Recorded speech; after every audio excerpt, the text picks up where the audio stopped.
Comment mieux communiquer dans son couple? Bonjour à toutes et à tous et bienvenue dans cette vidéo. Je suis Aude Froger, votre coach experte en épanouissement personnel. Et je vous accompagne à faire en sorte que votre vie ait du sens et que vos actions quotidiennes soient alignées avec vos priorités de vie et vos valeurs.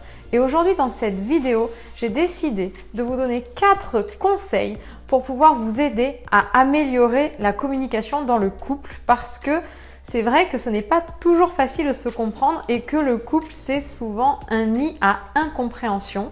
Et il peut y avoir des tensions qui sont liées justement juste à des incompréhensions et des erreurs de communication. Alors, si c'est votre cas, si vous ressentez que dans votre couple, il y a des tensions, des difficultés et que vous avez envie que ça s'apaise et que ça s'améliore, restez dans la vidéo parce que vous êtes au bon endroit. Alors, comme je vous le disais, je vais vous donner 4 conseils pour améliorer la communication au sein de votre couple, que vous soyez d'ailleurs un homme ou une femme. Déjà, le premier conseil que je peux vous donner, c'est que bien communiquer, ça passe d'abord par bien écouter. C'est pas parler, c'est savoir écouter l'autre. Tout simplement pour pouvoir lui montrer de l'intérêt, de l'attention et écouter ses besoins. Parce que quand l'autre s'exprime, il est en train de parler de lui, de ses besoins. Donc c'est important que vous écoutiez, que vous preniez le temps d'écouter sans jugement, sans prendre les choses pour vous, juste écouter ses besoins. Ensuite, la deuxième clé, ça va être bien sûr de comprendre que les hommes et les femmes sont différents. Le fonctionnement entre un homme et une femme est différent et souvent, on a tendance à apporter à l'autre ce qu'on aimerait recevoir. Donc, une femme va parler à son conjoint de la manière dont elle aimerait que son conjoint lui parle. Mais ce n'est pas bon parce que l'homme, lui, il a besoin qu'on lui parle comme à un homme. Et c'est souvent ça la difficulté. Une des choses à comprendre des différences entre hommes et femmes, déjà, c'est que de manière générale, un homme aime être challengé. Il aime qu'on lui donne des défis. Alors qu'une femme, elle, va préférer être encouragée. Donc, plutôt qu'on lui dise « j'ai confiance en toi, tu vas y arriver ».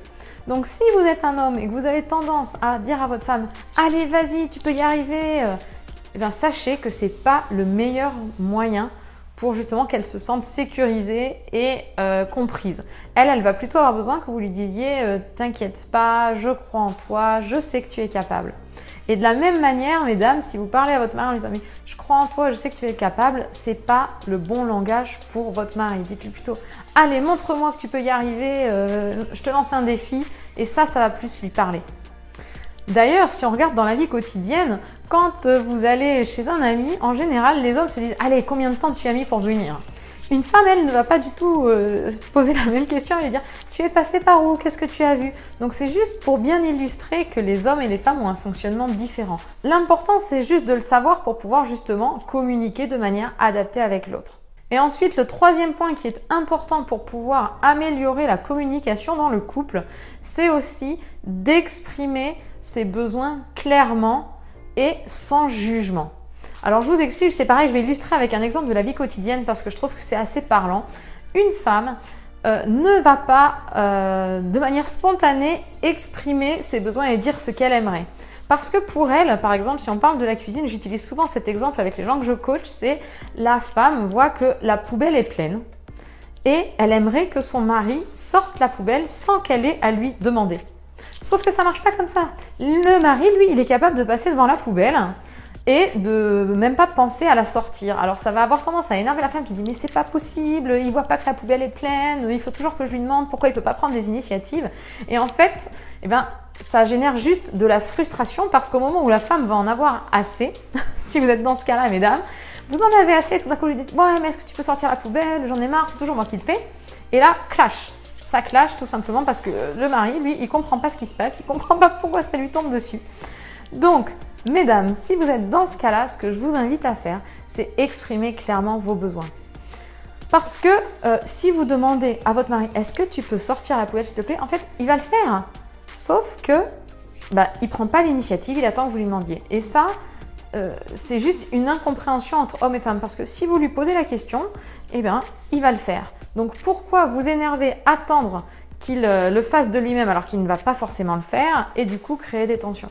Donc pensez bien à exprimer vos besoins et sans jugement, sans reproche à l'autre, sans lui faire de reproche. Juste dire « j'aimerais que tu sortes la poubelle, s'il te plaît ». Et enfin, le quatrième point justement, c'est garder ses responsabilités. C'est vraiment important de prendre conscience que dans un couple, on est deux. Et que à partir de ce moment-là, on est tous les deux responsables du fait que la relation et la communication marchent.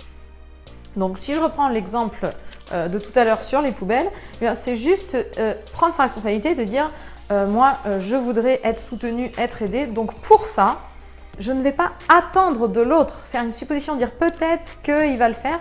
Je vais prendre ma responsabilité et dire si j'ai besoin que la poubelle soit sortie, il y a deux choix. Soit je la sors et j'assume, soit je lui demande et j'assume aussi le fait de lui demander. Je n'attends pas de l'autre. À partir du moment où vous êtes passif et dans l'attente, vous risquez toujours d'être déçu et du coup ça va générer des tensions, des frustrations. Donc ça marche dans les deux sens, messieurs et mesdames. Donc je vous répète, les 4 conseils que je vous donne, c'est 1, d'abord savoir écouter, être présent et juste écouter sans jugement pour comprendre les besoins de l'autre. 2, c'est avoir compris bien sûr que les hommes et les femmes sont différents, leur fonctionnement est différent. Donc si vous êtes une femme, parlez à un homme de la manière des hommes et si vous êtes un homme, parlez à votre femme comme les femmes ont besoin qu'on leur parle. Le 3e point, c'est de dire j'exprime clairement mes besoins et sans reproche à l'autre, j'exprime juste mes besoins. Et le 4e point, c'est de garder vos responsabilités.